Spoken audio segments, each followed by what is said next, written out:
नमस्कार दोस्तों। यह कॉलेज व्याख्याता का एसटी का फर्स्ट पेपर है। तो चलिए इसमें एक एक तथ्य को याद करते हुए चलते हैं। तो आप भी मेरे साथ साथ में मिलके एक एक फैक्ट को याद करते हुए चलें। तो चलिए शुरू करते हैं अपने वीडियो को।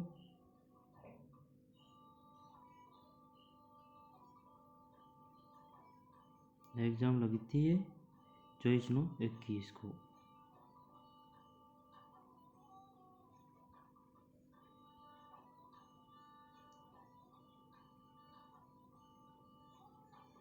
बनारस वाराणसी को भारत के प्राचीनतम नगरों में से एक है के बारे में कौन सा कथन असत्य है?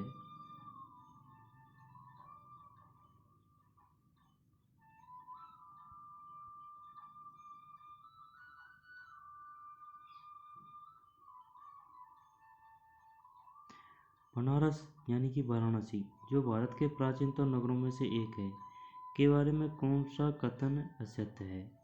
असत्य है। तो इसको साइड में करते हैं। वाराणसी का सर्वप्रथम उल्लेख अर्थवेद में काशी राज्य की राजधानी के रूप में हुआ। वाराणसी का सर्वप्रथम उल्लेख अर्थवेद में काशी राज्य की राजधानी के रूप में हुआ। ठीक है। महाजनपद काल में काशी एक जनपद था। जनपद काल में काशी एक जनपद था। ठीक है। चीनी यात्रियों ने वाराणसी को पोलिनिस से कहा है। चीनी यात्रियों ने वाराणसी को क्या कहा है?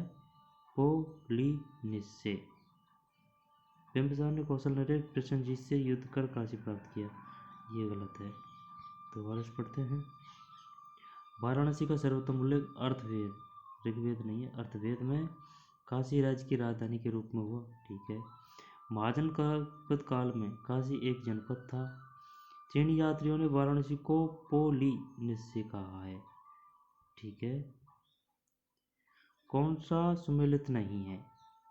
कौन सा सुमेलित नहीं है? ये सुमेलित नहीं है। बुद्ध के जीवन की घटनाएं और प्रतीक।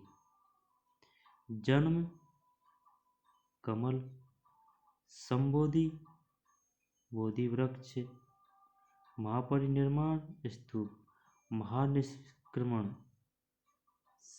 महाविनिष्क्रमण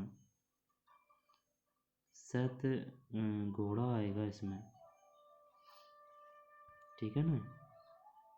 जन्म कमल, संबोधि बोधि वृक्ष, बो से वो, संबोधि बोधि वृक्ष, महापरिनिर्वाण स्तूप, महाविनिष्क्रमण पदचिन्ह। ये गलत है, इसकी जगह शायद घोड़ा आएगा।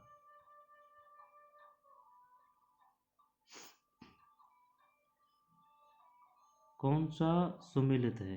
ठीक है ना। आधुनिक स्थल, महाजनपदकालीन शहर। तो इसको कौन सा सुमेलित है? यही सही है। ठीक है ना। ये सही है, बाकी के गलत हैं। आधुनिक स्थल और महाजनपदकालीन शहर। राजघाट वाराणसी, चार साग, ये सब गलत है। राजघाट वाराणसी। जैन धर्म के संदर्भ में निम्न कथनों पर विचार करते हुए असत्य का चुनाव कीजिए। ठीक, ये गलत है। जैन धर्म के संदर्भ में निम्न कथनों पर विचार करते हुए असत्य का चुनाव कीजिए। श्वेतांबर परंपरा यह स्वीकार करती है कि एक स्त्री को उसके जीवन काल में ही मोक्ष प्राप्ति हो सकती है। ठीक है। कोई भी जैन साधु चाहे कितना भी कनिष्ठ सॉरी कोई भी जैन साधु चाहे कितना भी कनिष्ठ क्यों न हो, यानी कि छोटा क्यों न हो, उसके उपस्थित होने पर जैन साध्वी को औपचारिक सम्मान देना बाध्यता थी। यार काफी छोटे छोटे नियम थे। 19वें तीर्थकर मल्लिनाथ पुरुष थे या स्त्री? विवाद है। अच्छा। जैन धर्म के संदर्भ में निम्न कथनों पर विचार करते हुए असत्य का चुनाव कीजिए। कल्पसूत्र के अनुसार जिस समय महावीर का निर्माण हुआ उस समय जैन साधुओं की संख्या जैन साधुओं से बहुत कम थी। अब ये तो गलत है ना। श्वेतांबर परंपरा यह स्वीकार करती है कि एक स्त्री को उसके जीवन काल में ही मुख्य प्राप्ति हो सकती है। कौन सी परंपरा? श्वेतांबर परंपरा। कोई भी जैन साधु चाहे कितना भी कनिष्ठ क्यों न हो, उसके उपस्थित होने पर जैन साध्वी को औपचारिक सम्मान देना बाध्यता थी। 19वें तीर्थकर मल्लिनाथ पुरुष थे, यह स्त्री विवाद है। ठीक है। महाजनपदकालीन आर्थिक जीवन के बारे में अधोलिखित कथनों को पढ़ें। दोनों कथन सत्य है।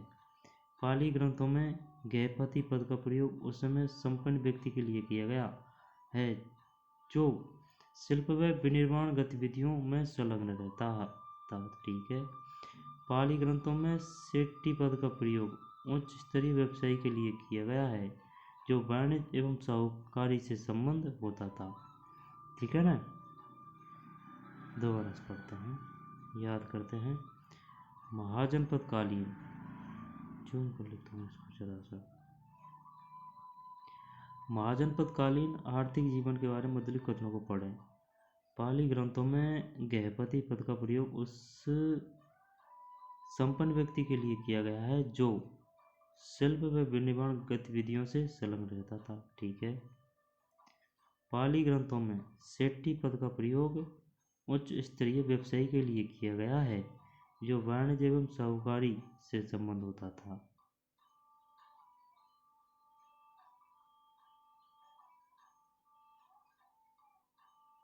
ठीक है ना। पाली ग्रंथों में सेट्टी पद का प्रयोग उच्च स्तरीय सेट्टी उच्च स्तरीय व्यवसाय के लिए किया गया है जो वाणिज्य एवं साहूकारी से संबंध होता था।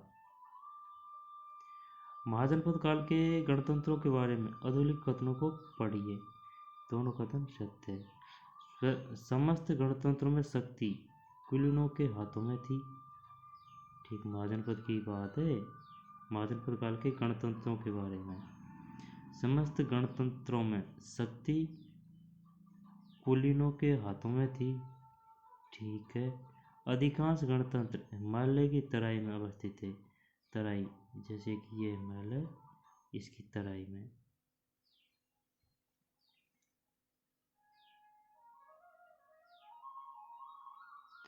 अशोक के स्तंभों के बारे में अधोलिखित कथनों को पढ़िए। BCD 3 सही है। ACD है ना, ACD ये गलत है। अशोक के मुख्य स्तंभ लेख उत्तर भारत में प्राप्त हुए हैं। मुख्य स्तंभ लेख उत्तर भारत में प्राप्त हुए हैं, ऊपर साइड है। स्तंभों की यष्टि तथा ऊर्ध्वभाग दो अलग अलग पत्थरों में निर्मित है। यष्टि तथा ऊर्ध्वभाग, यष्टि तथा ऊर्ध्वभाग दो अलग अलग पत्थरों से निर्मित है। यष्टि तथा ऊर्ध्वभाग। ऊर्ध्व भाग की समस्त आकृतियां पशुओं की है। ऊर्ध्व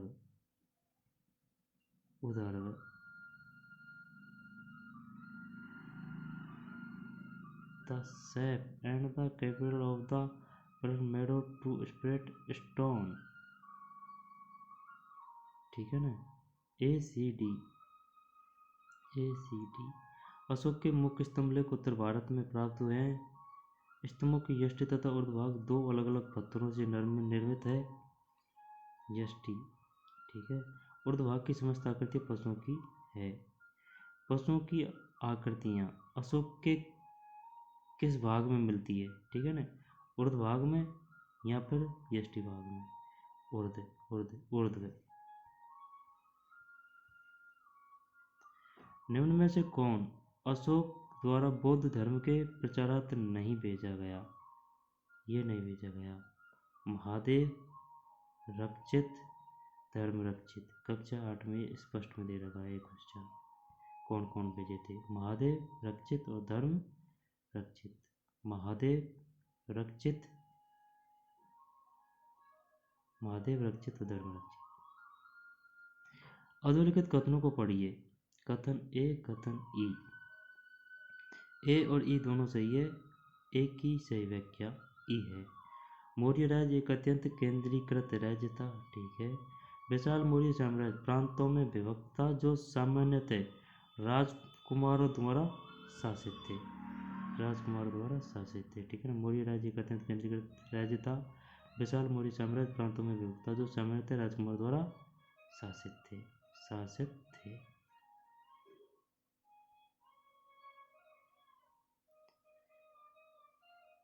यवन शासक और क्षेत्र, इनको अपन को मिलान करना है, तो नीचे से उल्टा है।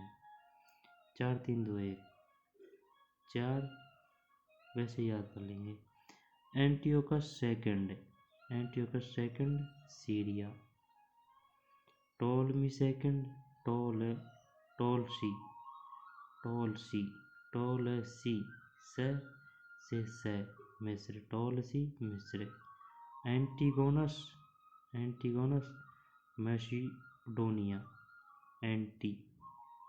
एंटीगोनस से मैसिडोनिया, ठीक है।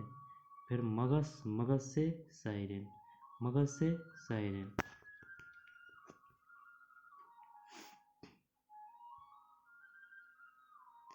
Antiochus second Syria. Ptolemy second Ptolemy नहीं है, टोलसी सी मिस्र। Antigonus second Macedonia.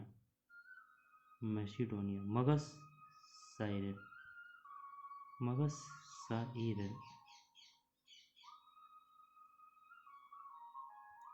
निम्नलिखित में कौन सा मौर्य काल में भूमि संबंधी कर नहीं था, शुल्क नहीं था, ठीक है ना। निम्नलिखित में से कौन सा मौर्य काल में भूमि संबंधी कर नहीं था, शुल्क नहीं था। बाकी कौन कौन थे? भाग थे, बलि थे, उदक थे। भाग और बलि से आप क्या समझते हैं?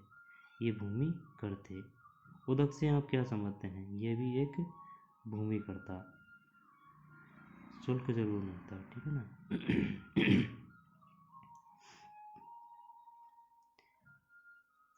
अरुणद यवन साकेतम, अरुणदम यवनो मध्यकाम। शुंग काल के यवन आक्रमण के बारे में यह उल्लेख किस ग्रंथ में मिलता है? महाभाष्य।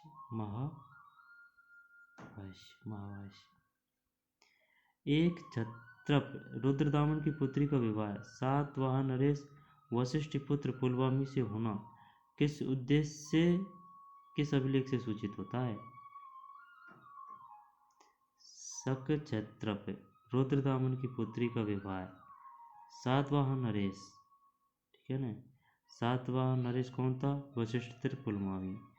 बताइए, वशिष्ठ पुत्र पुलवामी किस वंश से संबंधित थे? सातवाहन वंश से। शक क्षत्रप रुद्रदामन की पुत्री का विवाह सातवाहन नरेश वशिष्ठ पुत्र पुलवामी से होना किस अभिलेख से सूचित होता है? कन्नेरी अभिलेख। दोबारा से इम्पोर्टेंट है। शक क्षत्रप, ठीक है ना। शक क्षत्रप रुद्रदामन की पुत्री का विवाह रुद्रदामन, शक क्षत्रप रुद्रदामन की पुत्री का विवाह, ठीक है ना। सातवाहन नरेश वशिष्ठ पुत्र पुलवामी से होना किस अभिलेख से सूचित होता है? कनेरी अभिलेख। प्राचीन तक्षशिला नगर के बारे में निम्न कथनों के बारे में विचार करें। चिन्हित करें कि कौन से कथन सही नहीं है, ठीक है ना। नहीं है तो भाई साहब पी और टी गलत है। पी और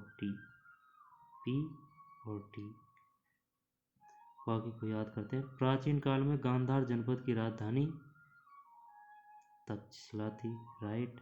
सम्राट अशोक के समय तक्षशिला उत्तरापद की राजधानी थी। सम्राट अशोक के समय तक्षशिला उत्तरापद की राजधानी थी, ठीक है ना। 7वीं शताब्दी में युवान सांग ने तक्षशिला को एक जीवंत नगर के रूप में देखा। ये नहीं है। बिंदुसार के शासनकाल में तक्षशिला निवासियों ने विद्रोह किया, तब अशोक को विद्रोह दबाने के लिए भेजा गया, किंतु वह सफल नहीं हो सका। ये नहीं है।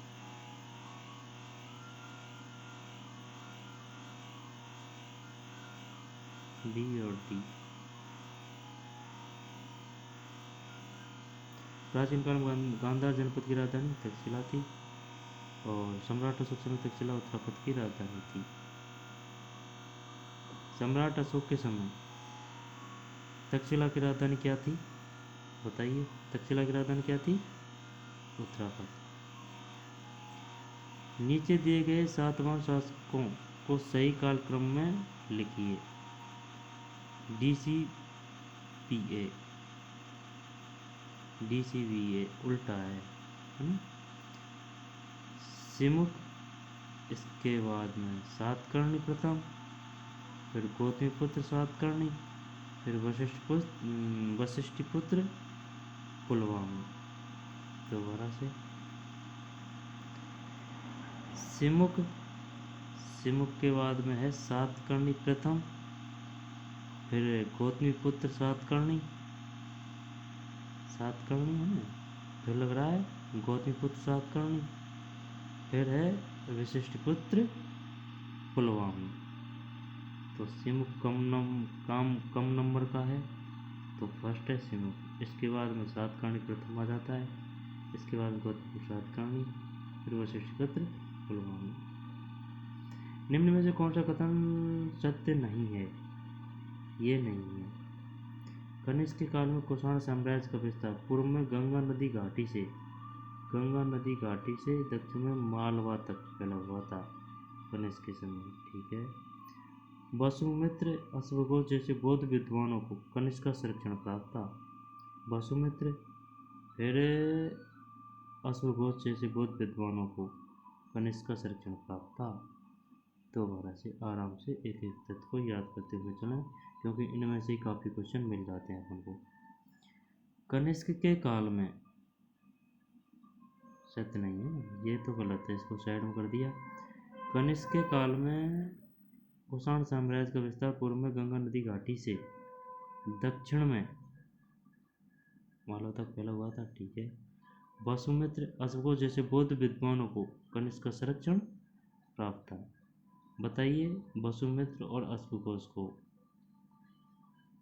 वसुमित्र या अश्वघोष किस धर्म से संबंधित थे? बौद्ध धर्म से, वसुमित्र अश्वघोष से। और इनको किसका संरक्षण प्राप्त था? कनिष्क का। कनिष्क के सिक्कों में भारतीय, यूनानी और पश्चिम एशियाई धार्मिक परंपराओं के प्रतीक सम्मिलित है। कनिष्क के काल में कुषाण साम्राज्य का विस्तार पूर्व में गंगा नदी घाटी से दक्षिण में मालवा तक फैला हुआ था। वसुमित्र, अश्वघोष जैसे बौद्ध विद्वानों को कनिष्क का संरक्षण प्राप्त था। कनिष्क के सिक्कों में भारतीय, यूनानी और पश्चिम एशियाई धार्मिक परंपराओं के प्रतीक सम्मिलित है। व्यापारी एक स्थान से दूसरे स्थान को माल लेकर जाते समय चलते थे, इसे कहा जाता था सार्थ। सार्थ, सार्थ।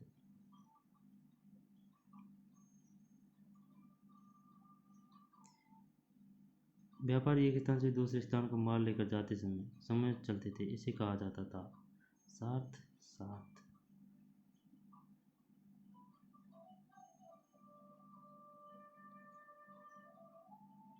गुप्तकालीन मंदिर और स्थल। नीचे दी गई कोड का प्रयोग कर सही उत्तर का चयन कीजिए। तो 5 4 3 2 1 उल्टा है। 10 अवतार मंदिर, 10 अवतार, से देवगढ़। ठीक है।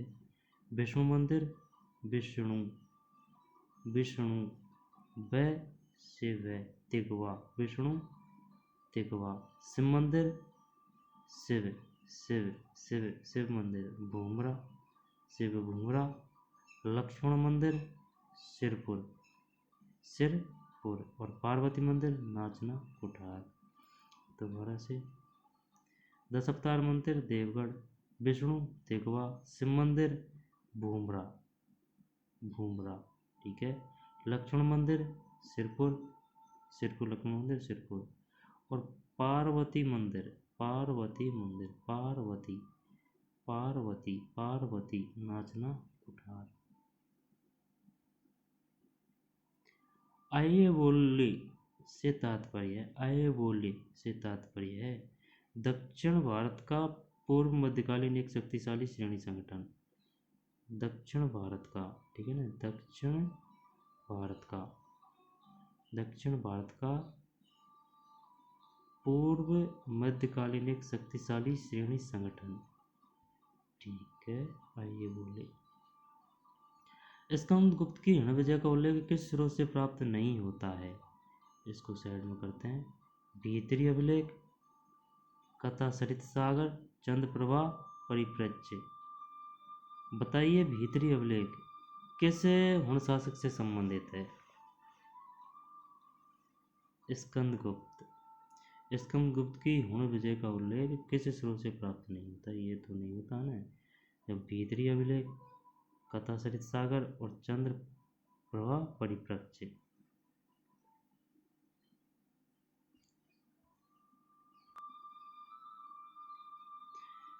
स्कंदगुप्त की हुण विजय का उल्लेख किस स्रोत से प्राप्त नहीं होता? इससे नहीं होता। भीतरी अभिलेख, कथा सरित सागर और चंद्रप्रभा, परिप्रेक्ष्य। भीतरी अभिलेख स्कंदगुप्त। बताइए भीतरी अभिलेख किस शासक से संबंधित है? स्कंदगुप्त से। स्कंदगुप्त से निम्न में कौन सा अभिलेख संबंधित है? भीतरी अभिलेख। ठीक है। स्कंदगुप्त की ऋण विजय का उल्लेख किस स्रोत से प्राप्त नहीं होता? तो भीतरी अभिलेख से होता है, कथा सरित सागर से और चंद्रप्रभा, परिप्रेक्ष्य से। भीतरी, कथा सरित सागर, चंद्रप्रभा, परिप्रेक्ष्य। गुप्तकालीन प्रशासनिक अधिकारी और दायित्व। ठीक है, 4 2 3 1, 4 2 3 फिर 1। दंडपाशिक, दंडपाशिक पुलिस। ठीक। महाप्रतिहार, राजा प्रसाद सुरक्षा, महाचपटलिक, महाचपटलिक वो राजस्व अधिकारी, और महाबलाधिकृत सेनाध्यक्ष।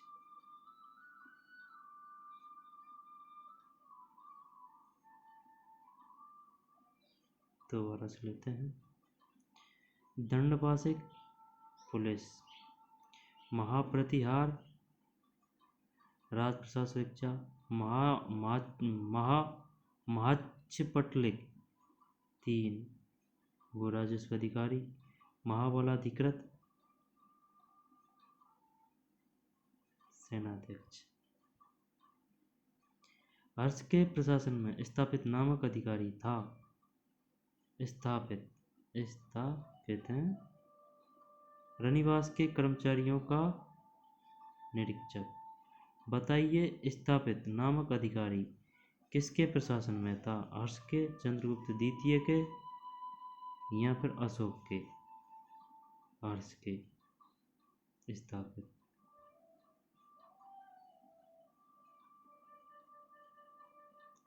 दंडेन रचित अवंती सुंदरी कथा में मुख्य रूप से किस शासक के शासनकाल की जानकारी मिलती है? दंडेन रचित अवंती सुंदरी कथा मुख्य रूप से किस शासक के शासनकाल की जानकारी मिलती है? सिंह विष्णु, सिंह विष्णु, सिंह विष्णु, सिंह विष्णु। दंडेन रचित अवंती सुंदरी कथा मुख्य रूप से किस शासक के शासनकाल की जानकारी मिलती है? सिंह विष्णु।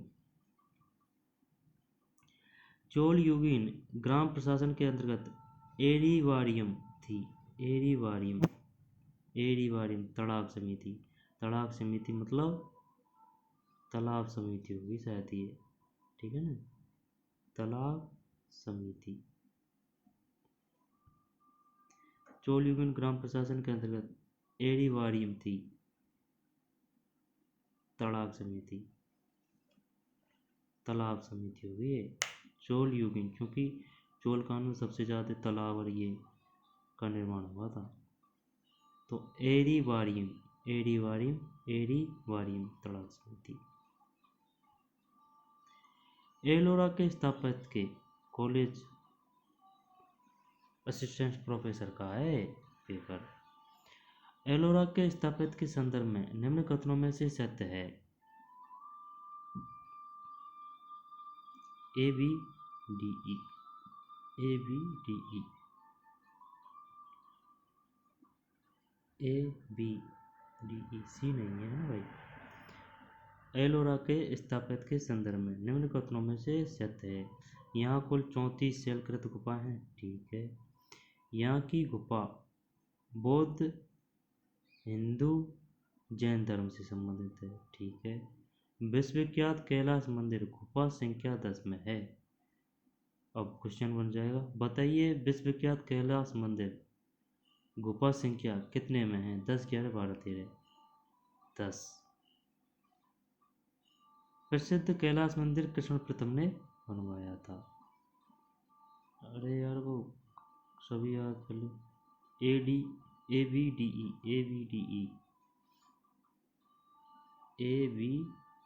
ये याद नहीं करना है अपन को। ये याद नहीं करना है। यहाँ कुल 34 शैलकृत गुफाएं हैं। यहाँ की गुफाएं बौद्ध, हिंदू तथा जैन धर्म से संबंधित है। यहाँ का स्थापित मुख्यतः बादामी के चालुक्य में राष्ट्रकूट युगीन है। प्रसिद्ध कैलाश मंदिर कृष्ण प्रथम ने बनवाया।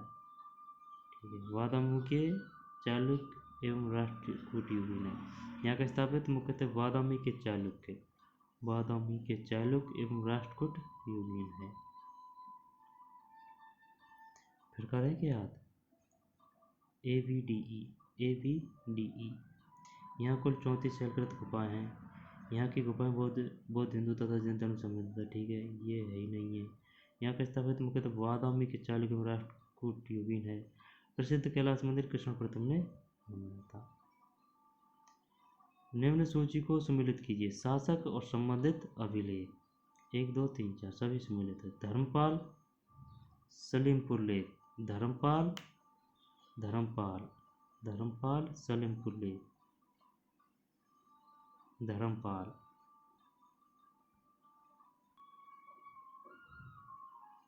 निम्न सूची को सम्मिलित कीजिए। ठीक है ना, सम्मिलित कीजिए। 1, 2, 3, 4 धर्मपाल, सलीमपुर लेक यानी कि शासक है और संबंधित अभिलेख है। धर्मपाल खलीमपुर लेक है ना, और देवपाल मुंगेर लेक 1, 2, 3, 4, और नारायणपाल भागलपुर ताम्र लेक, और महिपाल फर्स्ट सारनाथ लेक। ठीक है ना, दोबारा देखते हैं। धर्मपाल खलीमपुर लेक और देवपाल मुंगेर लेक, नारायणपाल भागलपुर ताम्र लेक, शासक और संबंधित अभिलेख महिपाल फर्स्ट सारनाथ लेक। धर्मपाल, देवपाल, नारायणपाल का नाम बड़ा है तो भागलपुर ताम्र लेक, महिपाल सारनाथ लेक। आदि शंकराचार्य द्वारा स्थापित मठ और उनके प्रथम अध्यक्ष को सम्मिलित कीजिए। मठ और अध्यक्ष 4, 1, 3, 2, 4, 1, 3 और 2।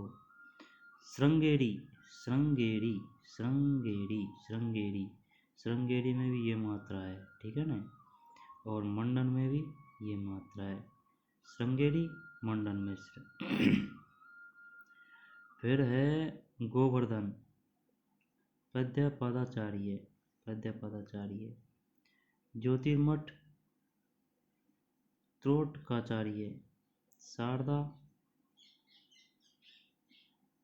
हस्तामलक। श्रृंगेरी, मंडन मिश्र, गोवर्धन, पद्यपादाचार्य, ज्योतिर्मठ, त्रोटकाचार्य, शारदा। तो बस आराम से एक एक तत्व को।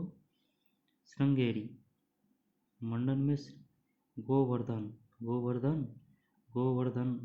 का है भाई साहब, गोवर्धन का 1, पद्यपादाचार्य। फिर ज्योतिर्मठ का 3 है, ज्योतिर्मठ, त्रोटकाचार्य और शारदा, हस्तामलक। अंग कोरवाट मंदिर के संदर्भ में निम्न में से कौन सा कथन सही नहीं है? इसको साइड में करते हैं। इसका निर्माण राजा सूर्य वर्मा सेकंड द्वारा कराया गया था। इसकी दीवार पर रामायण की संपूर्ण कथा उत्कीर्ण है। अंग कोरवाट मंदिर, यह विष्णु मंदिर है। अंग कोरवाट मंदिर के बारे में यह विष्णु मंदिर है। ठीक है। इसकी दीवारों पर रामायण की संपूर्ण कथा उत्कीर्ण है। ठीक है। इसका निर्माण राजा सूर्यवर्मा सेकंड द्वारा कराया गया। सूर्यवर्मा सेकंड द्वारा। कल्याणकृत राज तरंगिणी कितने तरंगों में विभक्त है? 8। 8 रात तरंगिणी किसनी? कल्याण की रात तरंगिणी। निम्न में से कौन सा युग सुमेलित नहीं है? इसको साइड में करते हैं। विल्लन विक्रमांक देव चरित्र। ठीक है। जयानक पृथ्वीराज विजय। वाकपतिराज कोड कहो। तो विल्लन विक्रमांक देव चरित्र। ठीक है। बी से बी। विल्लन विक्रमांक देव चरित्र। जयानक जयानक, ये जय आ रहा है ना, पृथ्वीराज जय, फिर जय जयानक पृथ्वीराज विजय, फिर वागपतिराज गोड बहो। गोड बहो। विल्लन पी विक्रमादित्य चरित्र। जयानक पृथ्वीराज विजय, वागपतिराज गोड बहो। निम्नलिखित में कौन सा युग सुमेलित नहीं है? नहीं है। ठीक है ना भाई, ये सही नहीं है। आर्यभट्ट आर्यभट्टीय, वराहमिहिर व्रत संहिता, भास्कर सिद्धांत शिरोमणि। आर्यभट्ट आर्यभट्टीय में इसमें कोई शक नहीं। ब्राह्मणी व्रत संहिता है ज़्यादा है। ठीक है ना। भास्कर सिद्धांत शिरोमणि। भास्कर सिद्धांत शिरोमणि। भास्कर सिद्धांत शिरोमणि। फक्र मुदवीर ने अपनी रचना आदाबुल हर्ब वस्सु आजाद किस शासक को समर्पित की? फक्र मुदवीर ने अपनी रचना आदाबुल हर्ब वस्सु आजाद किस शासक को समर्पित की? इल्तुतमिश। इल्तुतमिश। इस घटना के पश्चात एक जबरदस्त आंधी आई, बहुत जोर की वर्षा हुई और अकाल पड़ा। बन्नी का यह कथन किस घटना की ओर संकेत करता है? सीधी मौला की हत्या। सीधी मौला की हत्या। सीधी मौला की हत्या।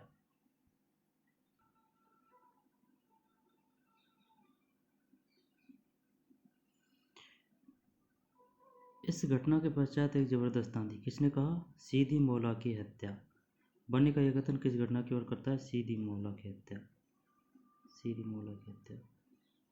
अपने राज्यारोहण के समय फिरोजशाह तुगलक ने किसे खान ए जहां मकबूल की पदवी देकर अपना वजीर बनाया था? अपने राज्यारोहण के समय फिरोज तुगलक ने किसे खान ए जहां मकबूल की पदवी देकर अपना वजीर बनवाया था? मलिक मकबूल। मलिक मकबूल, ये तो नाम से ही चल रहा है। मकबूल, मलिक मकबूल। सुमेलित कीजिए लेखक रचना। 4 2 3 1। 4 2 3 1। 4 2 3 फिर 1। तेलानीराम पांड्य वर्ग में महात्म्य। पांड्य वर्ग में महात्म्य। ठीक है। अलशनी पेत्य मनुचरित्र, भट्टमूर्ति, नर्स भूपालियम, तिम्मन पारिजातरण प्रबंधन। तेलानीराम पांड्य वर्ग में महात्म्य। ठीक है। अलनिसट्ट अलसनिपेति 2 मनुचरित्र, फिर भट्टमूर्ति 3, नर्स भूपालियम, तिम्मन का वो हो गया 1, पारिजातरण प्रबंधन। तिम्मन नाम ही जान क्या क्या है। तिम्मन पारिजातरण प्रबंधन। तालीकोटा युद्ध 1565 के समय विजयनगर साम्राज्य की वास्तविक शक्तियाँ किसके हाथ में थी? राम राय। तालीकोटा युद्ध कब हुआ था? 1565 में। विजयनगर साम्राज्य की वास्तविक शक्ति किसके हाथ में थी? राम राय। निम्न में से सही सुमेलित नहीं है। अब बढ़िया है क्वेश्चन। सही सुमेलित नहीं है। ठीक है ना। इसको साइड में करते हैं। अतारकिन दरवाज़ा नागौर, हिंडोला महल मांडू, अटाला मस्जिद जौनपुर। तो देख ना, अतारकिन दरवाज़ा, अतारकिन दरवाजा, अतार रे से रे, नागौर, अतारकिन नागौर, हिंडोला डे से मांडू, हिंडोला में मांडू, अटाला मस्जिद जौनपुर, अतारकिन दरवाजा नागौर, हिंडोला मांडू, अटाला मस्जिद जौनपुर, अटाला मस्जिद, अतारकिन दरवाजा नागौर, ठीक है। हिंडोला महल मांडू है, नागौर मांडू, रे से नागौर, हिंडोला से मांडू और अटाला जौनपुर। प्रबंधम भक्ति आंदोलन का आदि ग्रंथ माना जाता है। मूलतः यह रचा गया था तमिल में। प्रबंधम भक्ति आंदोलन का आदि ग्रंथ माना जाता है। मूलतः यह रचा गया था। प्रबंधम है, प्रबंधम प्रबंधम प्रबंधम भक्ति आंदोलन का आदि ग्रंथ किसे माना जाता है बताइए, कम्मन को या फिर प्रबंधम को? प्रबंधम को।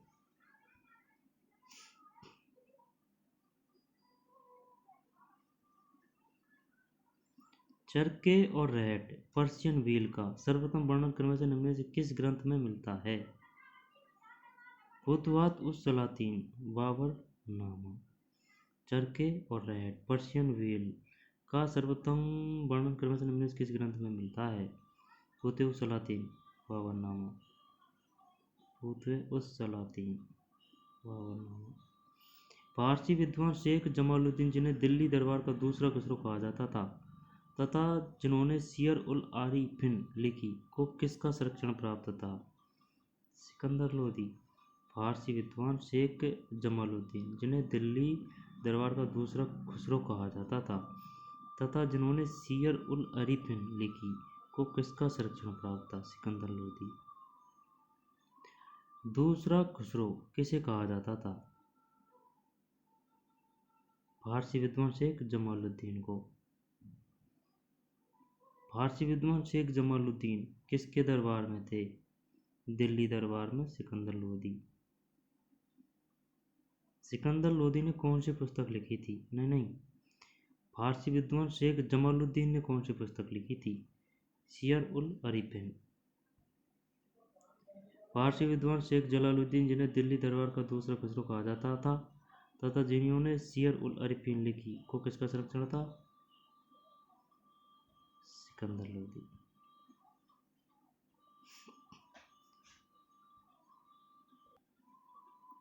सुमिलित कीजिए, करते हैं।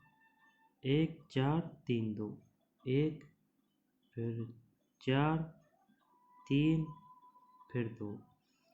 रायसेन की विजय 1543, चुनार का पतन 1538, सही है ना। चौसा की लड़ाई 1539, ये तो याद है। सुमेल का युद्ध 1544, ये दो तो याद है भाई। तो रायसेन की विजय 1543, सही है। चुनार का पतन 1538, ये पहले चुनार का सबसे पहले इसमें 1538।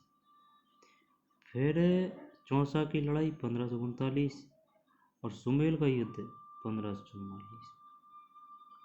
उजड़ा हुआ शहर जिसमें सड़कों पर लाशों के ढेर पड़े थे का नाम बदलकर हुमायूं ने जन्नताबाद रखा और वहां लगभग 8 माह तक राग रंग में डूबा उत्सव मनाता रहा। यह शहर था गोंड, गोंड, गोंड, राग रंग में डूबा उत्सव। शेरशाह सूरी के समय परगने में मुख्य अधिकारी होते थे सिकदार ए मुंसिफ। सिकदार ए मुंसिफ किसके काल में मुख्य अधिकारी होते थे? सिकदार ए मुंसिफ शेरशाह सूरी के परगने में मुख्य अधिकारी होते थे सिकदार ए मुंसिफ शेरशाह। पुर्तगालियों से रियासतों को लेकर हुए मतभेद के कारण किस शासक को जहाज पर बुलाकर मुलाकात करने के बहाने धोखे से जहाज से गिराकर डुबो दिया? 16वीं शताब्दी का वह शासक कौन था? दोबारा से पुर्तगालियों से रियासतों को लेकर हुए मतभेद के कारण किस शासक को जहाज पर बुलाकर मुलाकात करने के बहाने धोखे से जहाज से गिराकर डुबो दिया? 16वीं शताब्दी का वह शासक कौन था? बहादुर शाह है। 16वीं शताब्दी की बात है भाई ये। बहादुर शाह है। बहादुर शाह है। पुर्तगालियों में 16वीं शताब्दी बहादुर शाह। भारत में मुगल साम्राज्य की नींव रखने वाले बाबर के संबंध में निम्न कथनों में से असत्य है? भारत में मुगल साम्राज्य की नींव रखने वाले बाबर के संबंध में निम्न कथनों में से असत्य है। ठीक है, ये गलत है। बाकी को याद करते हैं। बाबर ने 11 वर्ष की अल्पायु में फरगना का राज्यभार ग्रहण कर लिया। ठीक है, फरगना का कौन सा राज्य का अधिग्रहण किया था? फरगना। बाबर ने अपने जीवन काल में 3 बार समरकंद जीता और तीनों बार उसके हाथ से निकल गया। कौन? समरकंद जीता भी और निकल गया। बाबर ने उज़्बेकों से तुलुगमा का प्रयोग सीखा था। बाबर ने उज़्बेकों से तुलुगमा का प्रयोग बाबर ने किससे सीखा था? उज़्बेकों से। जहूरुद्दीन बाबर का जन्म 14 फरवरी, ये नहीं है, ये गलत है। बाबर ने 11 वर्ष के में, ठीक है, फरगना। बाबर ने अपने जीवन काल में 3 बार समरकंद जीता, तीनों हाथ से निकल गया। उज़्बेकों से तुलुगमा का प्रयोग सीखा था। 1560 के पश्चात अकबर का पहला और अंतिम विजय अभियान क्रमश था? पहला और अंतिम। पहला था मालवा और अंतिम था असीरगढ़। ठीक है ना। 1560 के पश्चात अकबर का पहला और अंतिम विजय अभियान क्रमश था? मालवा और असीरगढ़। मालवा और असीरगढ़। मालवा और असीरगढ़। First Malwa, last Asirgarh. अकबर के शासनकाल की निम्न घटनाओं का सही कालक्रम क्या है? BDAC। BDAC। बी फर्स्ट है, फिर D सेकंड है ना, BDA थर्ड है, फिर लास्ट है C। तो फर्स्ट है जजिया की समाप्ति। इसके बाद में किया था इबादत खाने का निर्माण, यानी कि जजिया की समाप्ति। फिर जजिया की समाप्ति कर दी, जजिया कर की समाप्ति। इसके बाद इबादत खाने का निर्माण। अब इसके बाद में किया है मजहर की घोषणा, अमोघत्व की घोषणा। ठीक है, और फिर है तौहीद इलाही की घोषणा। तौहीद इलाही यानी कि दीन इलाही की घोषणा। दीन इलाही की घोषणा लास्ट में। तो इबादत खाने का निर्माण फर्स्ट है, नहीं, जजिया की समाप्ति फर्स्ट है। इबादत खाने का यानी जजिया कर की समाप्ति फर्स्ट। इसके बाद इबादत खाने का निर्माण, फिर है मजहर की घोषणा, फिर है तौहीद इलाही यानी दीन इलाही की लास्ट सी। जीन बैप्टिस्ट ट्रेवेनियर के बारे में निम्न कथनों में से असंगत है? ये गलत है भाई। वह शाहजहां और औरंगजेब के शासन काल में 6 बार भारत आया। शाहजहां और औरंगजेब शासन काल में। उसकी कृति 1676 इसमें 6 वॉयजेज प्रकाशित हुई और उसको अद्भुत सफलता मिली। उसकी कृति 1676 इसमें 6 वॉयजेज प्रकाशित हुई और उसको अद्भुत सफलता मिली। ठीक है, उसकी मृत्यु पेरिस में 1689 में हुई। जैन बैप्टिस्ट ट्रेवेनियर, वह शाहजहां औरंगजेब के समय शासनकाल में 6 बार भारत आया। उसकी कृति 1676 इसमें 6 वॉयजेज प्रकाशित हुई और उसको काफ़ी अद्भुत सफलता मिली। उसकी मृत्यु पेरिस में 1689 में हुई। ट्रेवेनियर। शाहजहां के शासनकाल में बंगाल में हुगली से पुर्तगालियों को कब और किसने निकाला था? ठीक है ना। शाहजहां के शासनकाल में बंगाल में हुगली से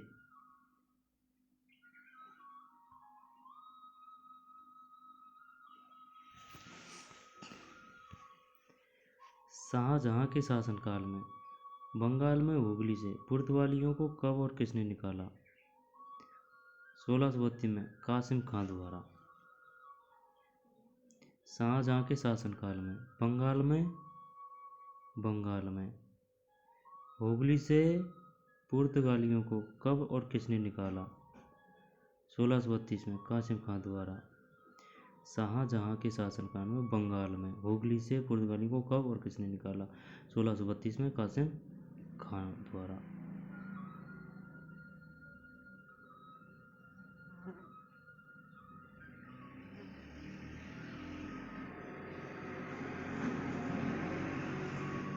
दारा सिकोय को सजा देने के सवाल पर किसने उसकी प्राण रक्षा की प्रार्थना की? दारा सिकोय को सजा देने के सवाल पर किसने उसकी प्राण रक्षा की प्रार्थना की? दानिश मंद खां।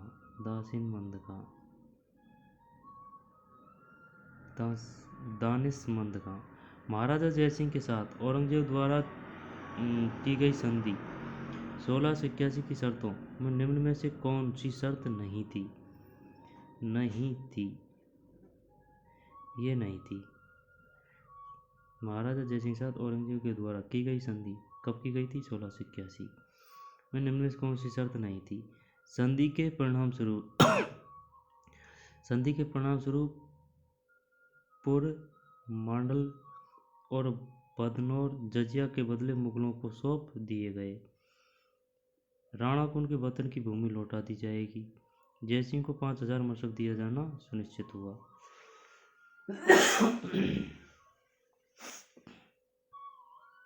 दोबारा से। संधि के परिणाम स्वरूप स्वरूपपुर, मांडल और बदनौर जजिया के बदले मुगलों को सौंप दिए गए। राणा को उनके वतन की भूमि लौटा दी जाएगी। जयसिंह को 5000 मनसब दिया जाना सुनिश्चित हुआ। कितना मनसब? 5000।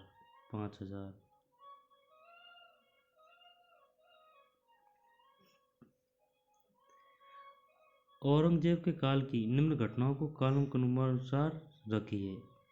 ABCD। गोकुल के नेतृत्व में जाटों का विद्रोह, ठीक है।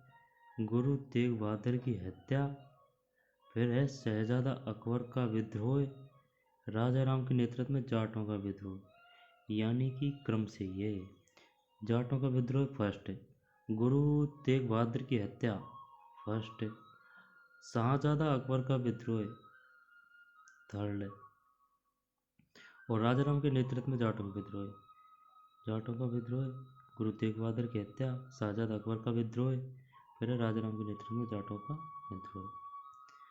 उत्तर मुगलकालीन निम्नलिखित सम्राटों को कालक्रमानुसार रखते हैं।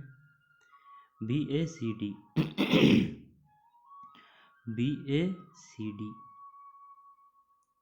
कालक्रमानुसार उत्तर मुगलकालीन। जब BACD, B Mohammad Shah first, ठीक है। फिर है इसके बाद में जहांदर शाह के बाद में फर्रुखसियर, फिर मोहम्मद शाह रंगीला जी लास्ट में रंगीला। तो बी में पे बहादुर शाह फर्स्ट, एक फिर है जहांदर शाह, फिर है फर्रुखसियर, फिर है मोहम्मद शाह रंगीला। शाहजहां की दक्षिण नीति के बारे में कौन सा कथन असत्य है? डी को साइड में करते हैं। 1633 में अहमदनगर राज्य को पूर्णतः समाप्त कर मुगल साम्राज्य में मिला लिया गया। 1633 ईस्वी में अहमदनगर राज्य को पूर्णतः समाप्त कर मुगल साम्राज्य में मिला लिया गया। अहमदनगर राज्य को मुगल साम्राज्य में कब मिलाया गया था? 1633 में। किसके काल में? शाहजहां के काल में। 1636 में गोलकुंडा एवं बीजापुर ने शाहजहां से संधि कर अधीनता स्वीकार कर ली। गोलकुंडा व बीजापुर ने किससे व कब संधि की? शाहजहां से। 1636। शाहजहां ने औरंगजेब को दक्षिण की प्रथम एवं द्वितीय सूबेदारी क्रमशः 1636 एवं 1652 में सौंपी। 1633 में अहमदनगर राज्य को पूर्णतः समाप्त कर मुगल साम्राज्य में मिला लिया गया। 1636 में गोलकुंडा एवं बीजापुर ने शाहजहां से संधि कर अधीनता स्वीकार कर ली। गोलकुंडा एवं बीजापुर ने शाहजहां ने औरंगजेब को दक्षिण की प्रथम एवं द्वितीय सूबेदारी क्रमशः ईस्वी में सौंपी, 1652 ईस्वी में सौंपी। किसे दक्षिण भारत का टोडरमल कहा जाता है? दक्षिण भारत का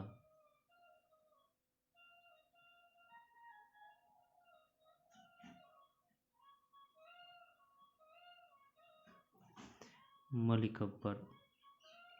जहांगीर के समय भारत पहुंचने वाले अंग्रेज जाति प्रतिनिधि एवं उनकी तिथि में जो सम्मिलित नहीं है वह है, इसको हटा, विलियम हॉकिंस 1608। विलियम हॉकिंस किसके काल में आया था? जहांगीर। हाँ से हाँ, जहांगीर। विलियम हॉकिंस जहांगीर के समय 1608। Sir Thomas Roe 1615। Edward Terry 1617। Jahangir के समय भारत पहुंचने वाले अंग्रेज यात्री प्रतिनिधि एवं उनकी तिथि में जो सम्मिलित नहीं है वह है, ये नहीं है, ठीक है ना। William Hawkins 1608, sir Thomas Roe 1615, Edward Terry 17। 1653 में किस मुगल शहजादे को कंधार विजय का दायित्व सौंपा गया? कंधार विजय का दायित्व सौंपा गया 1653। दारा सिखो कंधार विजय 1653। मुगल काल में दीवाने वयूतात का कार्य था कारखानों की देखरेख। मुगल काल में दीवाने वयूतात कारखानों की देखरेख।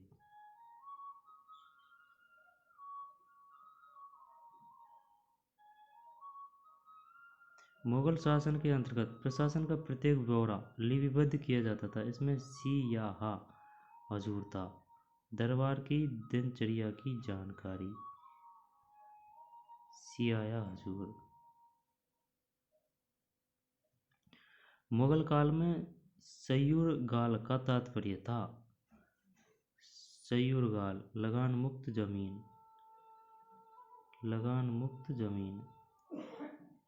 मुगल काल में सयूरगाल का तात्पर्य था लगान मुक्त जमीन, लगान है मुक्त जमीन, सयूरगाल, सयूरगाल। Revenue free land, revenue free land. Mughal काल में सभा निगार अभिकरण के अधिकारी किस पर नियंत्रण रखने में सहायक होते थे? जागीरदारों पर।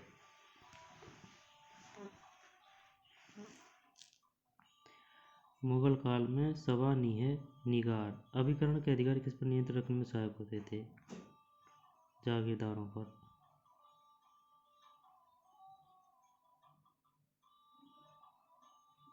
मुगल काल में पाई काश्त से तात्पर्य था वह कृषक जिसके खेत और घर अलग अलग गांवों में होते थे। वह कृषक जिसके खेत और घर अलग अलग गांवों में होते थे, पाई काश्त है। 1570 ईस्वी की कृति नुजुम उल उल्म की प्रसिद्धि का कारण उसका चित्र संग्रह है जो मुख्यतः किस शैली के हैं? दक्कनी। 1570 ईस्वी की कृति नुजुम उल उल्म की प्रसिद्धि के कारण उसका चित्र संग्रह है जो मुख्यतः किस शैली के हैं? दक्कनी। कौन सा ग्रंथ चित्र संग्रह के लिए प्रसिद्ध है? नुजुम उल उल्म।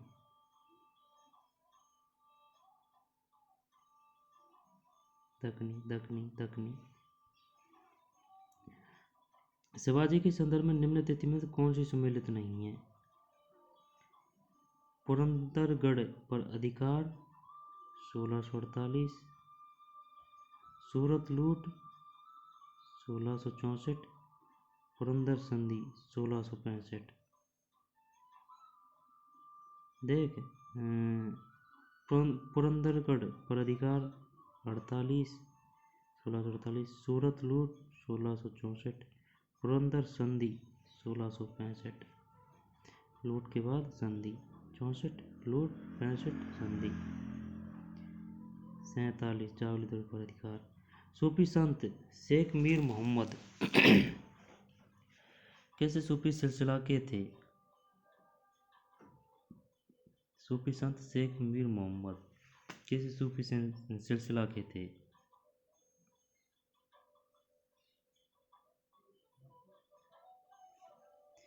सूफी संत शेख मीर मोहम्मद कैसे सूफी सिलसिले के थे? कादरी कादरी कादरी। निम्न में से कौन सम्मिलित नहीं है? मंजन रचनाकार रचना है ना। मंजन, मधु मालती, मलिक मोहम्मद जैसी पद्मावती, ये याद है। केशवदास रसिक प्रिया, केशवदास रसिक प्रिया। देख, मंजन, मधुमालती, मलिक मोहम्मद जैसी पद्मावत, फिर केशवदास रसिक प्रिया। किस स्थापत्य शैली के बारे में हरमन घोष ने लिखा कि मंदिरों में सामान्यतः एक बड़ी दीपमाला या दीपकों के लिए स्तंभ रहा करता है? किस स्थापत्य शैली के बारे में हरमन घोष ने लिखा कि मंदिरों में सामान्यतः एक बड़ी दीपमाला या दीपकों के लिए स्तंभ रहा करता है? मराठा। किस कला मर्मज्ञ ने जहांगीर को मुगल चित्रकला की आत्मा कहा है? पर्सी ब्राउन। महाराष्ट्र के ऐसे संत जिन्हें भारत का पहला दलित कवि के रूप में जाना जाता है वे है?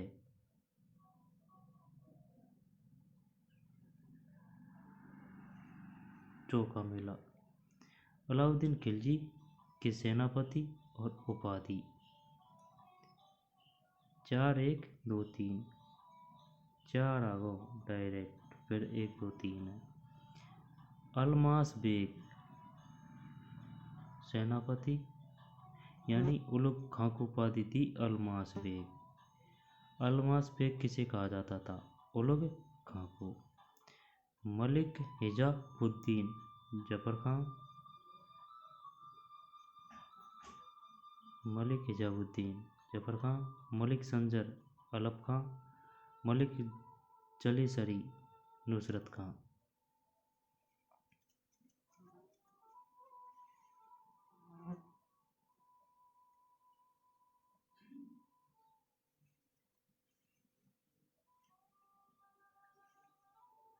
अलमास बेग उलुग खां, मलिक हिजाबुद्दीन जफर खां, मलिक संजर अलफ खां,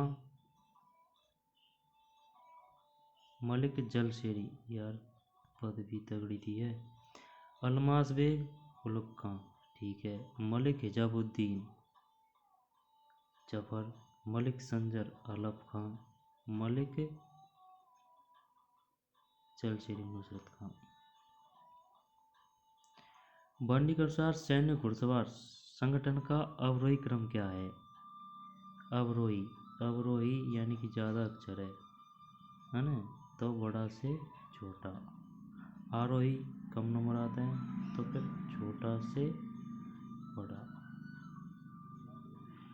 4 3 2 1 उल्टा है। अनुसार सैन्य घुड़सवार संगठन का अवरोही क्रम क्या है? यानी कि बड़ा से छोटा।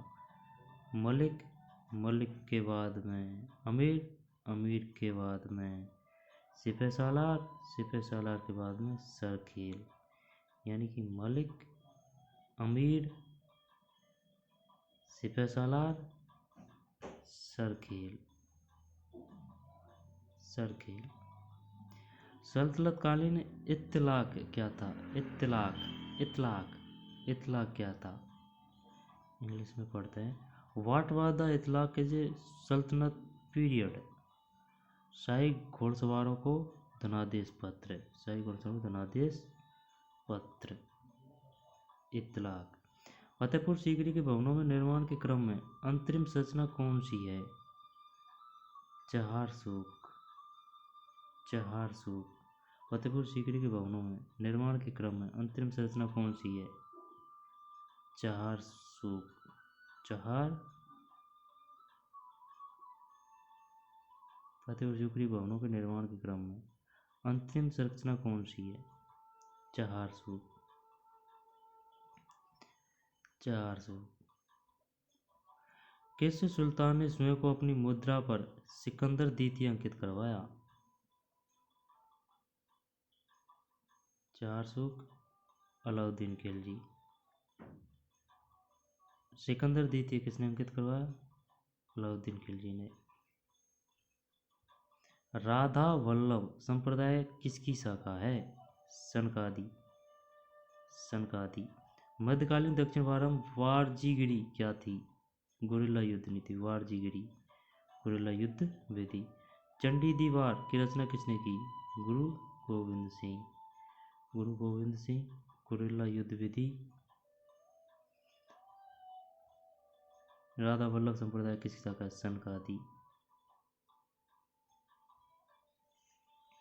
चंडा दीवार की रचना किसने की? गुरु गोविंद सिंह। चंडा दीवार की रचना किसने की? The central states of the Mughal empire पुस्तक लिखी गई है Ibn Hasan. The central structure of the Mughal empire Ibn Hasan. किस मुगल शासक ने वैष्णव संत गोसाई जद रूप से भेंट की? किस मुगल सम्राट ने वैष्णव संत गोसाई जद रूप से भेंट की? जहांगीर। जहांगीर। नामघर निम्न में किस संत से संबंधित है? शंकरदेव। जहांगीर। किस मुगल शासक ने वैष्णव संत गोसाई जद रूप से भेंट की? जहांगीर। किस मुगल शासक ने वैष्णव संत गोसाई जद रूप से भेंट की? जहांगीर। नामघर निम्न में किस संत से संबंधित है? शंकरदेव।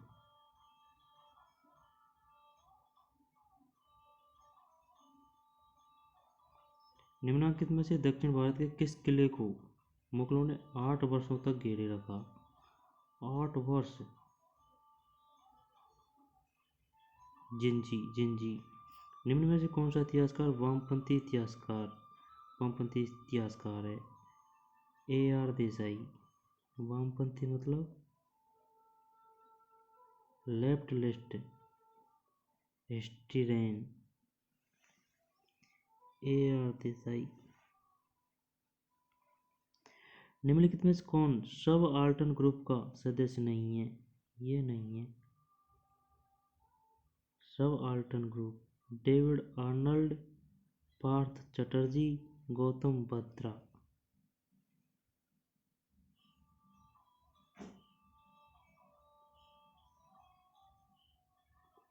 निम्नलिखित में से कौन सा इतिहासकार इतिहास के उपनिवेशवादी संप्रदाय से संबंध है?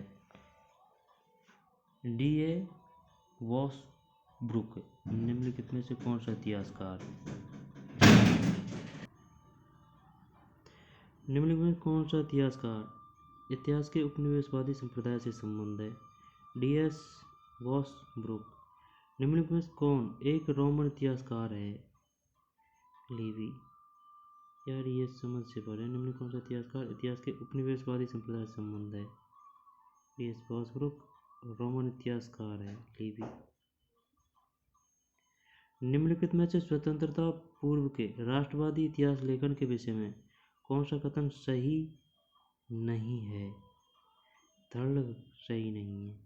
ठीक है ना। राष्ट्रवादी इतिहास लेखन ने भारतीयों को ब्रिटिश हुकूमत के विरुद्ध संघर्ष के दौरान आत्मविश्वास, आत्मबल और एक निश्चित राष्ट्रीय गौरव प्रदान किया। राष्ट्रवादी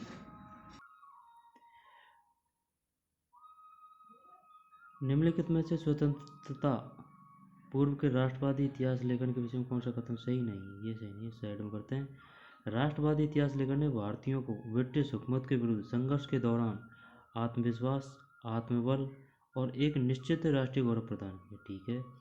राष्ट्रवादी इतिहास लेखन जहाँ तक पढ़े लिखे भारतीयों पर एकता प्रदान करने वाला तत्व सिद्ध हुआ। फिर स्वतंत्रता से पूर्व आधुनिक भारत के राष्ट्रवादी इतिहासकारों का कोई भी संप्रदाय अस्तित्व नहीं था। मतलब स्वतंत्रता से पूर्व आधुनिक भारत के राष्ट्रवादी इतिहासकारों का कोई भी संप्रदाय अस्तित्व नहीं था। आधुनिक भारत संबंधी इतिहास लेखन का युग 1947 के बाद हुआ। ठीक है। निम्नलिखित में से किसने कहा कि समस्त इतिहास विचार का इतिहास है? समस्त इतिहास विचार का इतिहास है। कॉलिंगवुड। कॉलिंगवुड। निम्न में से कौन प्रत्यक्षवादी इतिहास लेखन का समर्थक था? वकल। वकल। निम्न में से किस इतिहासकार को फादर ऑफ लाइज भी कहा गया है? Herodotus. Herodotus. Father of lies Herodotus.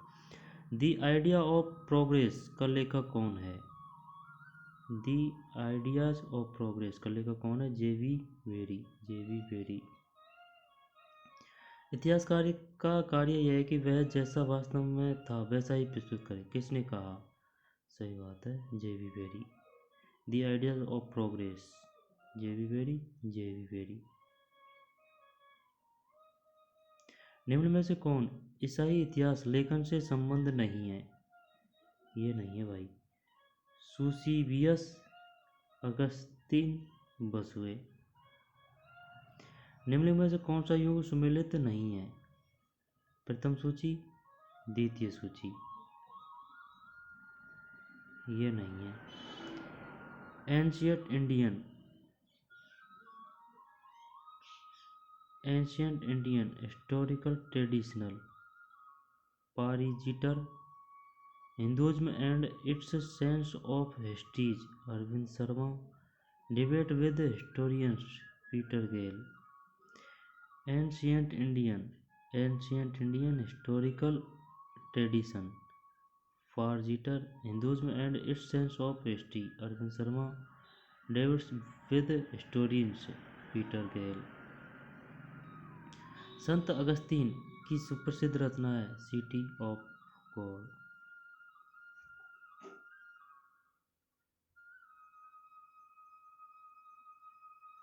निम्नलिखित में कौन सा इतिहासकार चीनी इतिहास के पहले महान ग्रंथ सी.जी.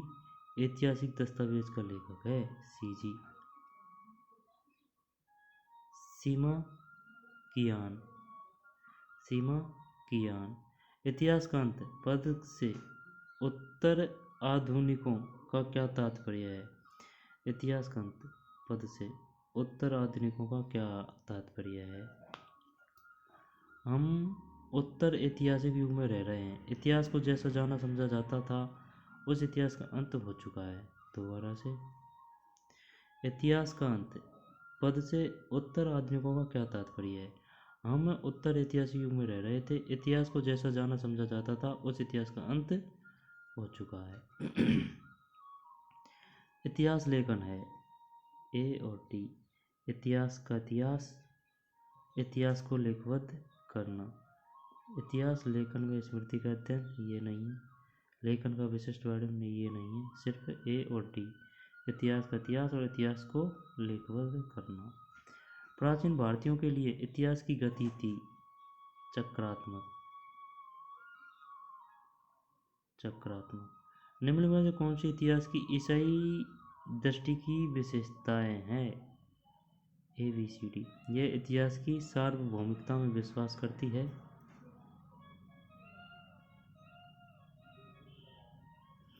यह इतिहास की सार्वभौमिकता में विश्वास करती है। देवीय योजना इसका अभिन्न अंग है। यह प्रलय को स्वीकारती है। दो नगरों के अस्तित्व में विश्वास इसकी विशिष्टता है। निम्न में कौन सी इतिहास की ईसाई दृष्टि की विशेषता है? यह इतिहास की सार्वभौमिकता में विश्वास करती है। ठीक है। देवीय योजना इसका अभिन्न अंग है। यह प्रलय को स्वीकारती है। दो नगरों के अस्तित्व में विश्वास इसकी विशिष्टता है। निम्नलिखित कथनों में से कौन से कथन इतिहास विषय डिल्थे, क्रोचे, कॉलिंगवुड के दृष्टिकोण के विषय में सही है? सभी सही है भाई। इतिहास वर्तमान ज्ञान है। अतीत के विषय में जितने दृष्टिकोण हैं उतने ही सत्य हैं। अतीत को जैसा घटित हुआ हूबहू वैसा देखा समझा नहीं जा सकता। अतीत का ज्ञानेंद्रियों के माध्यम से आनुभविक प्रत्यक्ष संभव नहीं है। निम्न कथन में कौन से कथन इतिहास विषय डिल्थे, क्रोचे, कॉलिंगवुड के दृष्टिकोण के विषय में सही है?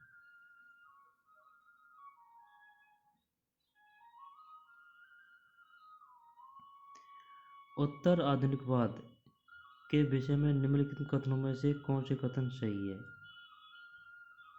ABCD सभी सही है। उत्तर आधुनिकतावाद अतीत को एक पाठ के रूप में देखता है, अतः इसका उद्देश्य अतीत की खोज नहीं अपितु इसमें अर्थ की खोज है। यह अतीत को एक पाठ के रूप में देखते हुए उसके अर्थों को उद्घाटित करने को लक्षित करता है। यह वास्तववाद को अस्वीकार करता है। यह आधुनिक इतिहास लेखन के इतिहास के विषय में सत्य के दावों को खारिज करता है। दोबारा से, उत्तर आधुनिकतावाद अतीत को एक पाठ के रूप में देखता है, अतः इसका उद्देश्य अतीत की खोज नहीं अपितु इसमें अर्थ की खोज है। यह अतीत को एक पाठ के रूप में देखते हुए उसके अर्थों को उद्घाटित करने को लक्षित करता है। यह वास्तववाद को अस्वीकार करता है। यह आधुनिक इतिहास लेखन के इतिहास के विषय में सत्य के दावों को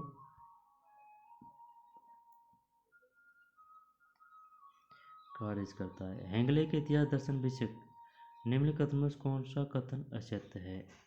यह असत्य है। यह द्वंद्वात्मक प्रत्ययवाद पर आधारित है। इतिहास एक बुद्धिगम्य विकास यात्रा है जो मानवीय स्वतंत्रता के लक्ष्य की ओर अग्रसर है। इतिहास वह प्रक्रिया है जिसके माध्यम से महानात्मा आत्मलाभ करती है।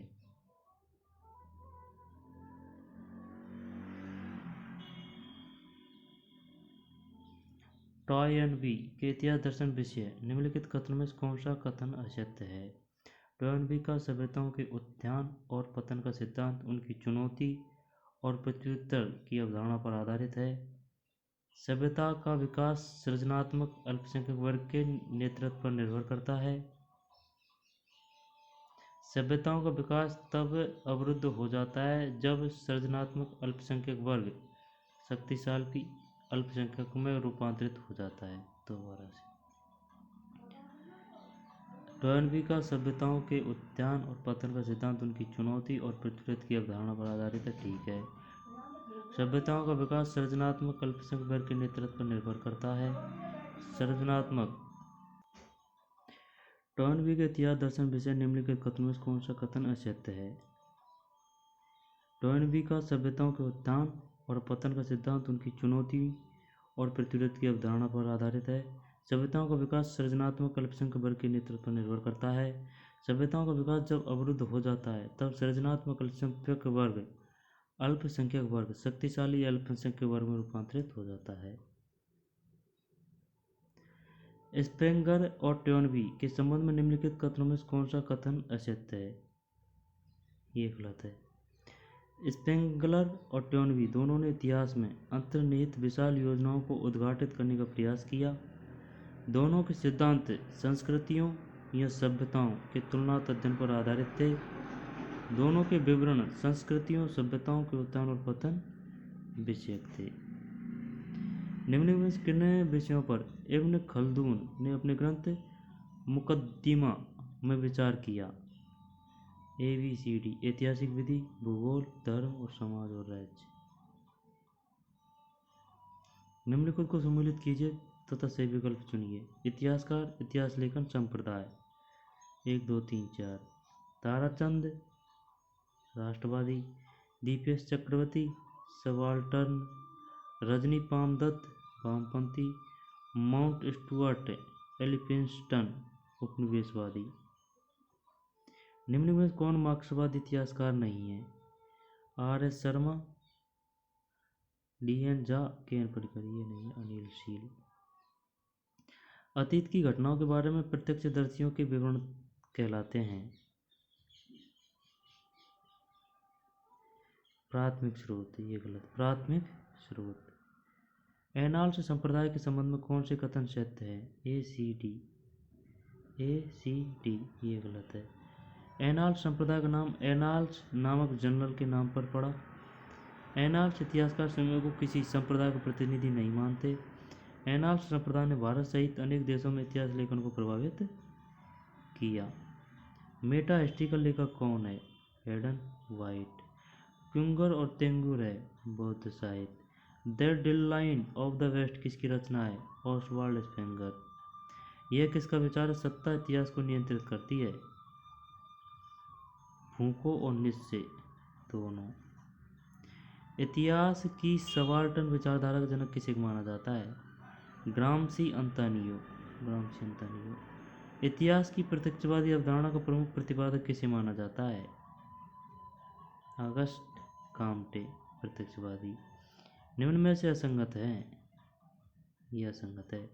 जियाउद्दीन बर्दनी तारीख फिरोजशाही, जियाउद्दीन बर्दनी तारीख फिरोजशाही। काफी का मुतकाब उल तवारीख, काफी का। मोतमिद खां इकबालनामा, मोतमिद खां इकबालनामा। फिर काफी का मुतकाब उल लबाब, जियाउद्दीन बर्दनी तारीख फिरोजशाही। इतिहासकार की तुलना किसने मछुआरों से की है? E.H. कार। इतिहासकार की तुलना किसने मछुआरों से की है? मछुआरों से की है।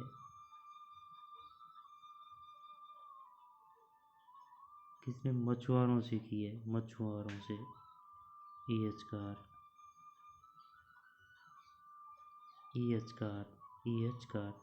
इब्न खालदून की पुस्तक किताब उल इबार में 3 पुस्तकें समाहित है। पहली पुस्तक में विवेच्य विषय है सभ्यता।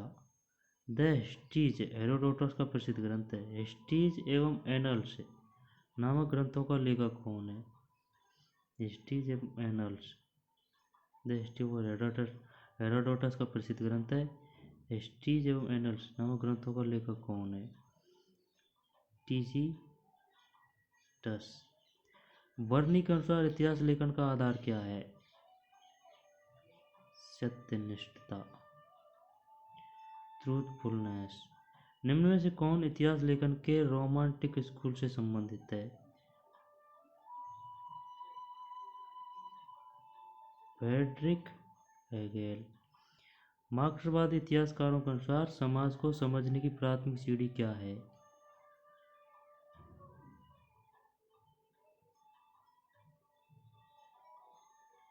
मोड ऑफ प्रोडक्शन, उत्पादन पद्धति,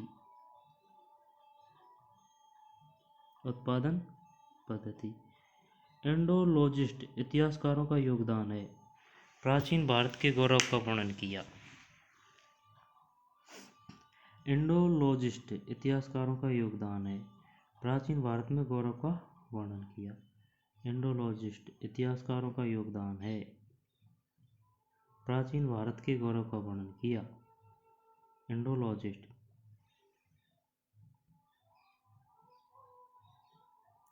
प्राच्यवादी इतिहासकारों के प्रखर आलोचक कौन थे? Who were fiercely critical of orientalist historians.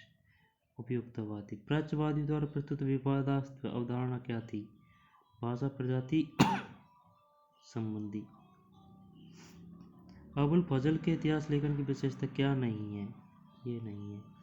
इतिहास के प्रति तर्क आधारित अधिगम का प्रयोग। इतिहास लेखन में गैर मुस्लिमों की उपलब्धियों को स्थान। तत्कालीन उपलब्ध समस्त स्रोतों के आधार पर लेखन। हेगले के अनुसार इतिहास का क्रम क्या है? वाद, प्रतिवाद, संवाद। भारतीय इतिहास के प्राच्यवादी उपागम का आरंभ किस घटना के उपरांत माना जाता है? भारतीय इतिहास के प्राच्यवादी उपागम का आरंभ किस घटना के उपरांत माना जाता है? बक्सर का युद्ध।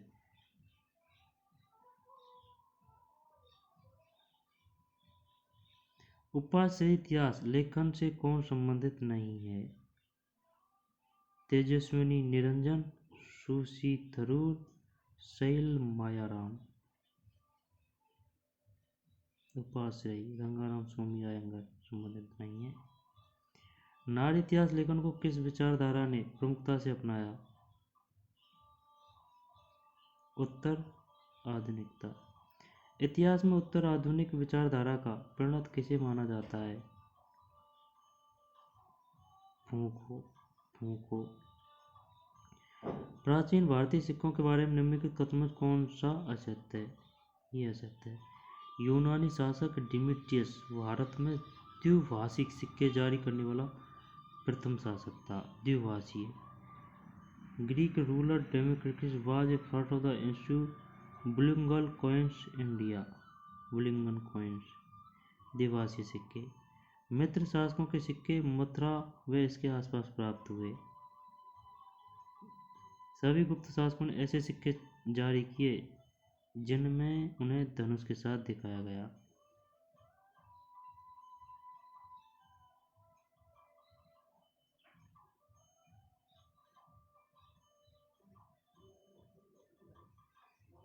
यूनानी शासक डिमेट्रियस भारत में प्रथम द्विभाषी सिक्के जारी करने वाला प्रथम शासक था। मेरे शासकों के सिक्के मथुरा व इसके आसपास प्राप्त हुए। सभी गुप्त शासकों ने ऐसे सिक्के जारी किए जिनमें उन्हें धनुष के साथ दिखाया गया है। निम्नलिखित संस्कृत कृतियों में से कौन सी एक ऐतिहासिक नाटक नहीं है? हर्षचरित ऐतिहासिक नाटक नहीं है भाई साहब, जबकि मालविकांगना मित्रम है, मुद्रा राक्षस है, सुपरवास दत्ता है। हर्षचरित्र नहीं है, हर्षचरित्र नहीं है। संगम साहित्य के बारे में निम्नलिखित कथनों को पढ़ें। 1 2 4 1 2 4। एत्तु तोकई संगम साहित्य परंपरा के सबसे पुराने संग्रहों में से एक है।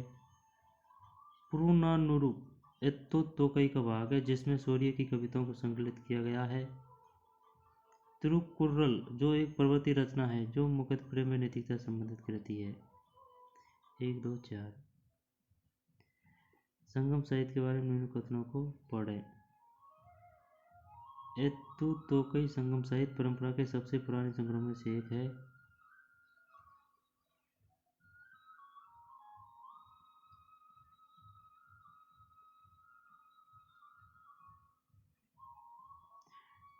पुरुनानुरु एत्तु तोकई का भाग है जिसमें सूर्य की कविताओं को संकलित किया गया है। ये नहीं है। और तिरुकुल्लूर जो एक पर्वतीय रचना है जो मुख्य प्रेम व नैतिकता से संबंधित। तिरुकुर्रल।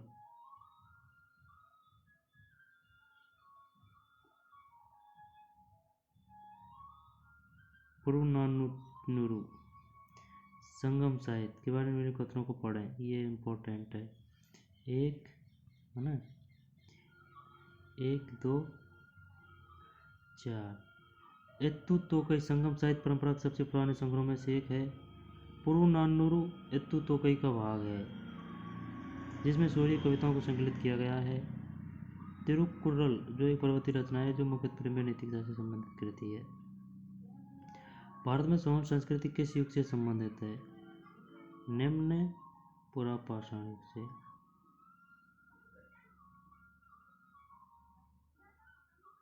भारत में सोहन संस्कृति किस युग से संबंधित है? भारत में सोहन संस्कृति किस युग से संबंधित है? निम्न पुरापाषाण युग से।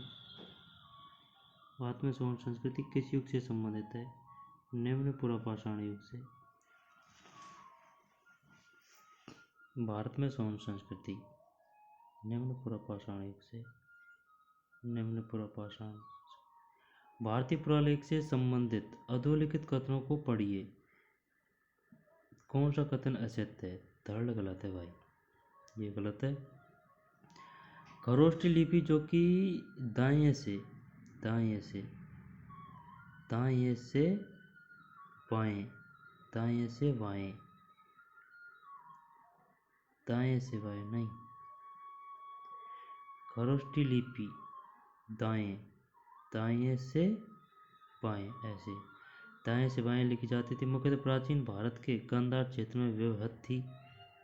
ठीक है ना, 1 है ना। और 2 है गुप्त ब्राह्मी का विकास सिद्ध मातृका नामक लिपि में हुआ है। सिद्ध मातृका नामक लिपि में हुआ है।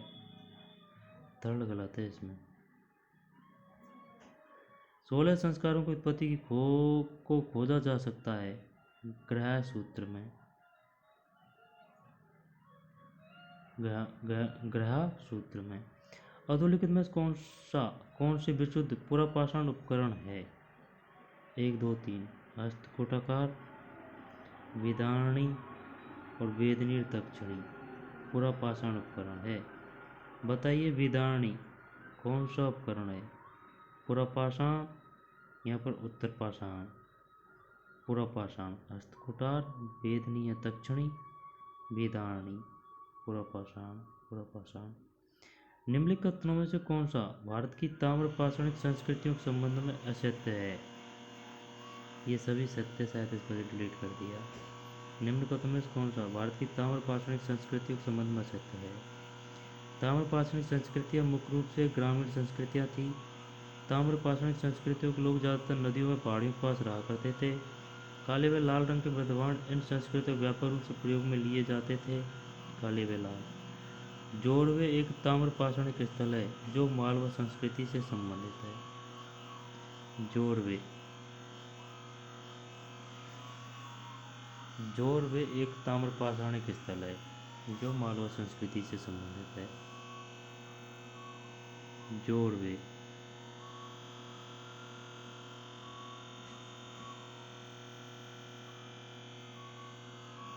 निम्न में कौन सा सम्मिलित नहीं है?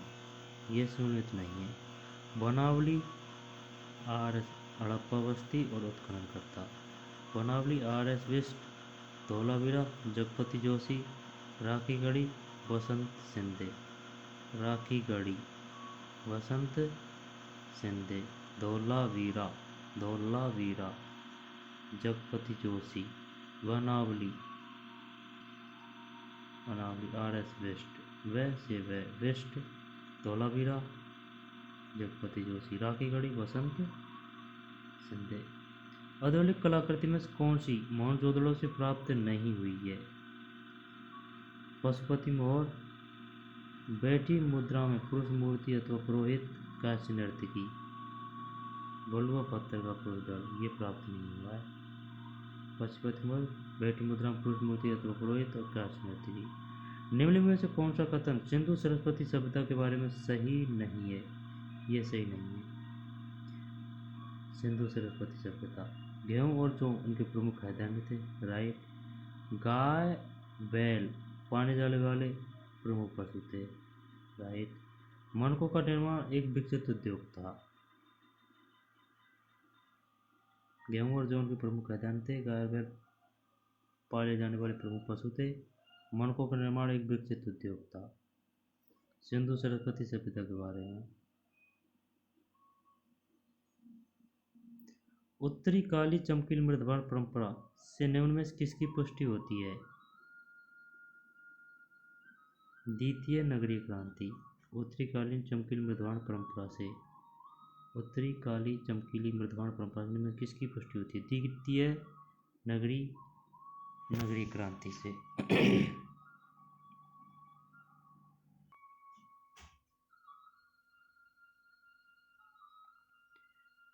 उत्तरी कालीन चमकीली मृदवाण परंपरा से निम्न में किसकी पुष्टि होती है? द्वितीय नगरीय क्रांति। वैदिक साहित्य के बारे में अधोलिखित तथ्यों में से कौन से सत्य है? ABCD सभी सत्य है। हिरण्यगर्भ सूक्त एक के स्वरवाद का एक उदाहरण है। हिरण्यगर्भ सूक्त एक स्वरवाद का एक उदाहरण है। पेपलाद संहिता अर्थवेद की एक शाखा अथवा संस्करण है। पेपलाद संहिता अर्थवेद की एक शाखा अथवा संस्करण है। ऐतरेय ब्राह्मण उत्तर वैदिक काल में प्रचलित शासन प्रणाली के बारे में हमें बताता है। सतवत ब्राह्मण आर्यों के पूर्व की ओर विस्तार के बारे में हमें बताता है। दोबारा से वैदिक साहित्य के बारे में औद्योगिक तथ्य में से कौन से सत्य हैं? हिरण्यगर्भ सूक्त एक स्वरवाद का एक उदाहरण है। राइट। पेपलाद संहिता अर्थवेद की एक शाखा अथवा संस्करण है। पेपलाद संहिता। पेपलाद। ऐतरेय ब्राह्मण उत्तर वैदिक काल में प्रचलित शासन प्रणालियों के बारे में हमें बताता है। और सतवत ब्राह्मण आर्यों पूर्व की ओर विस्तार के बारे में हमें बताता है। उत्तर वैदिक धार्मिक प्रवृत्तियों के संदर्भ में अधोलिखित में से कौन सा कथन सत्य नहीं है? ये नहीं है। उत्तर वैदिक धार्मिक प्रवृत्तियों के संदर्भ में कर्मकांडों की महनीयता बढ़ी। ठीक है। वैदिक देव समूह में इंद्र ने अपनी श्रेष्ठता खोई। वैदिक देव समूह में इंद्र ने अपनी श्रेष्ठता, उत्तर वैदिक की बात है। त्रिमूर्ति की अवधारणा रूपाकार लेने लगी। त्रिमूर्ति की अवधारणा रूपाकार लेने लगी। उत्तर वैदिक की बात है। त्रिमूर्ति की अवधारणा रूपाकार लेने लगी। सूची फर्स्ट, सूची सेकंड को सम्मिलित कीजिए। 2 3 1 4, 2 3 एक चार, देख मुग्ध मूंग, मुग्ध मूंग, ठीक है। और ब्रीही, ब्रीही चावल, इच्छु गन्ना, ये जौ, जौ को तो जानते हैं ब्रीही, और ब्रीही को भी जानते हैं, मुग्ध को नहीं जानते, मुग्ध मूंग। और इच्छु, इच्छु यानी गन्ना, इच्छु यानी गन्ना। उद्दलाक आरुणी यानी कि पिता, और श्वेत केतु पुत्र के मध्य आत्मा से संबंधित संवाद किस उपनिषद में है? छांदोग्य उपनिषद। उद्दलाक आरुणी यानी कि पिता और श्वेत केतु पुत्र आत्मा संबंधित, छांदोग्य उपनिषद, छांदोग्य उपनिषद। सुमेलित कीजिए, 1 2 3 4 सभी सुमेलित है। उपनिषद और प्रसिद्ध सूक्ति। छांदोग्य त्वम असि, छांदोग्य, छांदोग्य, छांदोग्य, ठीक है ना। छांदोग्य, छांदोग्य त्वम असि। और बृहदारण्य अहम ब्रह्मास्मि, मांडुक्य अहम आत्मा ब्रह्मा। मंडोपनिषद ये तो प्रसिद्ध है। मंडोपनिषद सत्यमेव जयते, ठीक है ना। मंडोपनिषद सत्यमेव जयते, सत्यमेव जयते किससे लिया गया, किस उपनिषद से लिया गया? मंडोपनिषद से। मांडुक्य अयम आत्मा ब्रह्मा, अयम आत्मा ब्रह्मा, मांडुक्य। बृहदारण्य अहम ब्रह्मास्मि, बृहदारण्य अहम ब्रह्मास्मि। ब्रह्मास्मि कैसे करेंगे? ब्रह्मास्मि, बृहदारण्य, ठीक है ना। छांदोग्य त्वमसि, छांदोग्य त्वमसि, बृहदारण्य अहम ब्रह्मास्मि, मांडुक्य अहम अयम आत्मा ब्रह्मा, सत्यमेव जयते। उत्तर भारत में 6वीं सदी ईसा पूर्व हुए रूपांतरणों के संदर्भ में कौन सा सही नहीं है? उत्तर भारत में 6वीं सदी ईसा पूर्व हुए रूपांतरणों के संदर्भ में कौन सा सही नहीं है? ये सही नहीं है। राज्य का गठन, नगरीय क्रांति और बौद्धिक आंदोलन।